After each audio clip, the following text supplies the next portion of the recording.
Welcome to English Tales World, where English becomes exciting. Today we begin the thrilling journey of one of history's most controversial figures, Adolf Hitler. Love him or hate him, his story is filled with dreams, failures, ambition, and power.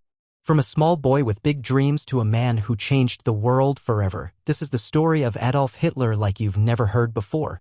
Are you ready? Grab your headphones, sit back, and let's dive into this incredible tale. Not only will it improve your English, but it will also keep you hooked till the end. It all started on April 20th, 1889, in a small town called Braunau am Inn in Austria. A baby boy was born to Alois and Clara Hitler. They named him Adolf. No one could have imagined that this little boy would one day shake the world. As a child, Adolf wasn't special. He loved playing outside, drawing pictures, and imagining a big future. But life wasn't perfect. His father, Alois, was very strict. He wanted Adolf to study hard and get a government job, just like him. But Adolf had a different dream. "I want to be an artist," he would tell his mother, Clara.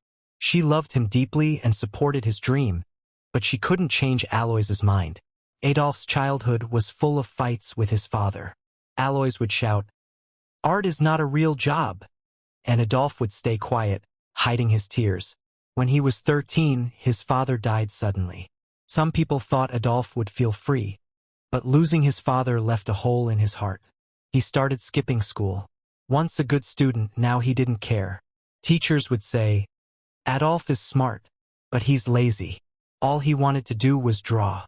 After finishing school, Adolf packed his bags and moved to Vienna, the capital of Austria. He was excited. "Vienna is the city of art. I'll become a famous painter here," he thought. He applied to the Academy of Fine Arts, a big art school. But when the results came, his heart broke. He didn't get in. The school told him, "Your work is not good enough." Adolf felt humiliated. "I'll try again," he said. But the next year, the school rejected him again. He was devastated. Without school or a job, life became hard. He lived in tiny, dirty rooms and sometimes even slept on the streets. He painted postcards and sold them to tourists for a little money. Why is life so unfair? He often thought. During this time, Adolf's mother passed away.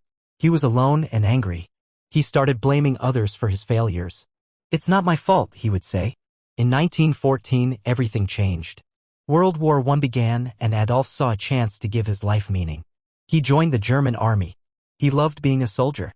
"Finally, I'm part of something big," he thought. Adolf was brave in the war. He carried messages across dangerous battlefields and received 2 medals for his courage. But in 1918, Germany lost the war. Adolf was furious. "Our leaders betrayed us," he shouted. He believed Germany needed someone strong to bring it back to power. After the war, he returned to Germany. The country was in chaos. People were poor, hungry, and angry about the war's end. Adolf saw an opportunity. He joined a small political group called the German Workers' Party. Adolf was a powerful speaker. When he spoke, people listened. His words were full of anger, passion, and promises. "Germany will rise again," he said. Slowly, more and more people followed him. He changed the name of the group to the National Socialist German Workers' Party, also known as the Nazi Party. He designed their symbol, a red flag with a black swastika. "This will become the most powerful symbol in the world," he declared. His speeches became famous. Thousands came to hear him. They believed in his dream of a strong Germany. But Adolf's ideas were dangerous. He blamed certain groups of people for Germany's problems and wanted Germany only for Germans. After World War I, Germany was in big trouble. There were no jobs, food was expensive, and families were hungry. The country had to pay huge amounts of money to other nations. Adolf saw this pain. He told the people, "It's not your fault. I know who is to blame." His words gave people hope, but also made them angry at others. Slowly, Adolf became a popular name. He worked hard to grow his party, holding big meetings and giving emotional speeches. "Germany can be great again," he shouted. People clapped and cheered. In 1923, Adolf tried to take control of the government by force. It was called the Beer Hall Putsch, but it failed. Adolf was arrested and sent to jail for 9 months. While in jail, he wrote a book called Mein Kampf, which means My Struggle. In it, he wrote about his ideas. He said Germany needed to be powerful again, and certain groups were the enemy. The book became popular and many Germans started believing in his views. After getting out of jail, Adolf worked even harder. The Nazi Party grew stronger. By 1933, Adolf Hitler was chosen as the Chancellor of Germany, the country's top leader. This was the start of a new chapter. Adolf promised jobs, a strong military, and a bright future. The people trusted him. But they didn't know what he was really planning. As Chancellor, he made many changes. He built roads, factories, and schools. More people got jobs. Germany started to look strong again. The people were happy. Hitler is a hero, they said. But behind the success, Adolf had dangerous plans. He controlled newspapers, radios, and schools. People were told you can only believe in Adolf Hitler. Those who disagreed were punished or sent to prison. He created a strong army called the SS and a group of young boys called the Hitler Youth. They were trained to fight and spread Nazi ideas. The swastika flag was seen everywhere. It became the symbol of Adolf's power. In 1939, Adolf made his boldest move. He ordered the German army to invade Poland. This started World War II. His dream was to take over all of Europe and make Germany the most powerful country in the world. At first, his army won many battles. But soon things went wrong. Adolf had made too many enemies. While the war was happening, he did something terrible. He began the Holocaust, a plan to remove all Jewish people and others he thought didn't belong in his vision of Germany. Millions of innocent people were killed in camps. By 1944, Germany was losing. The US, Soviet Union, and Britain were too strong. Bombs fell on German cities. People who once called Adolf a hero began losing hope. He became paranoid, trusted no one, and hid in a bunker. By 1945, his dream was collapsing. The Soviet Union attacked from the east and the US and Britain from the west. Cities were destroyed.